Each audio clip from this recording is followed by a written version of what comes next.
دنیا کے اندر اگرچہ شر بھی ہے، وہ غالب بھی ہے، لیکن نیک سیرت لوگ بھی موجود ہیں جن کے وسیلے سے یہ دنیا چل رہی ہے۔ زیادہ نہیں، تھوڑے لوگ مردوں میں بھی عورتوں کے اندر بھی اللہ پاک نے رکھے ہیں، دنیا کا نظام چل رہا ہے۔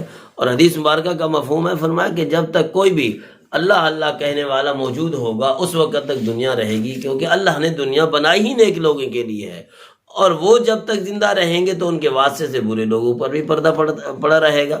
ہاں، جب اللہ اللہ کرنے والے ختم تو یہ جن کے اوپر یہ ایک ٹاٹ پڑا ہوا تھا، ترپال پڑا ہوا تھا، جن کے گناہ بھی چھپ گئے تھے، تو ان کی زندگیاں بھی پھر خطرے میں ہیں۔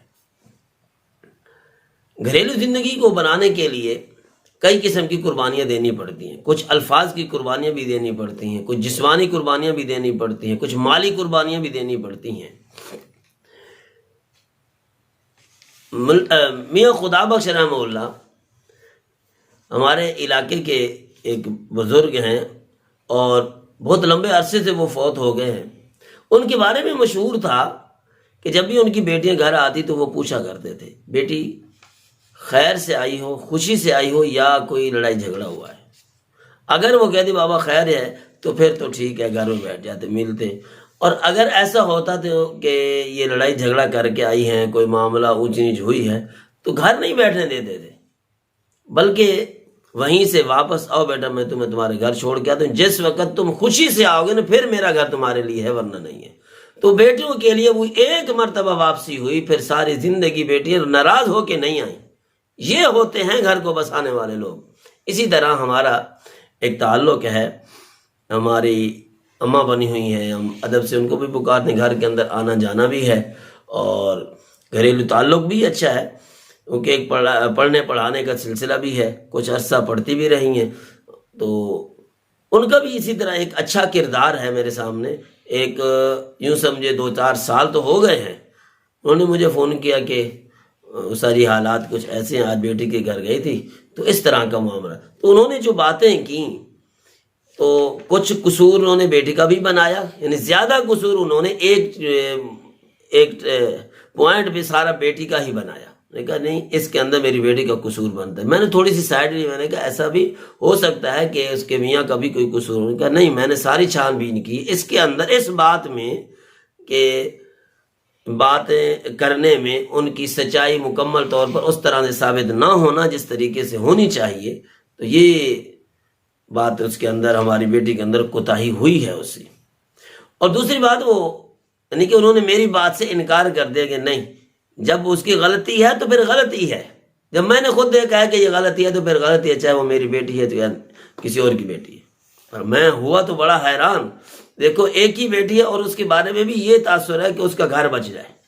آج میں اس کی سائڈ لیتی ہوں تو کل کو یہ اور زیادہ اس بارے میں ملوث ہو جائے گی۔ اور دوسری بات اس سے زیادہ حیران، کہتے اس کے گھر والے نے، یعنی ہمارے داماد نے یہ بات کی کہ اس کو لے جاؤ اپنے گھر۔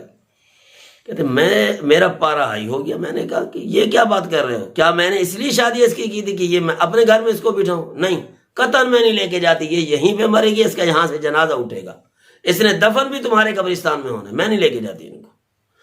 بہرحال یہ لفظ تو تھوڑے ہیں، لیکن انسانی زندگی کی اور جن کی بیٹیاں کسی کے گھر میں ہیں ان کو جھنجھوڑنے والا یہ جملہ ہے کہ بھئی دیکھو، وہ بھی ایک ماں ہے جو اپنی بیٹی کو گھر کو بسانے کے لیے ایک قربانی دینے والے الفاظ کہہ رہی ہے۔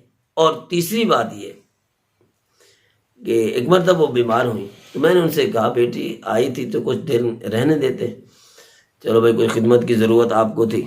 نے کہا نہیں، بیٹیوں کا گھر بیٹیوں کا گھر ہوتا ہے، بیٹیاں اپنے گھر میں اچھی لگتی ہیں، ماں کے گھر میں، والدین کے گھر میں اچھی نہیں لگتی۔ بس میں بیمار ہوں، میری بیماری کا تعلق میرے ساتھ ہے نا، اس کا گھر اس کے ساتھ ہے، اس کا میاں آیا ہے نہیں آیا، بس اس کے جانے کا ٹائم ہو گیا، ہم نے بھیج دیا اس کو، جاؤ بھائی تم اپنے گھر اچھے لگے، جب ہاں ضرورت پڑے گی، کوئی ایمرجنسی ہوگی تو ہم بلا لیں گے، ورنہ ابھی ہم آپ کو نہیں رکھنے کے لیے تیار کہ بھائی آپ اپنا گھر چھوڑ کے میری وجہ سے یہاں بیٹھے۔ تو میرا ایک ان ساری معلومات کے بعد یہ ایک خلاصہ ہے کہ جب تک اس طرح کی مائیں گھروں کے اندر رہیں گی تو ان کی بیٹیوں کے گھرانے کبھی ٹوٹ سکتے ہی نہیں ہیں، ہو سکتا ہی نہیں ہے کہ یہ گھر ٹوٹ جائے۔ جب ماں بھی یہی چاہے، والد بھی یہی چاہے، بھائی ہمارا تمہارے سسر کے ساتھ یا داماد کے ساتھ، تمہارے گھر والے کے ساتھ کوئی الگ سے الگ ہے بھی صحیح، کوئی کشیدگی ہے بھی صحیح، تو ہماری ہے، تمہاری نہیں ہے، تم اپنے گھر میں خوش رہو۔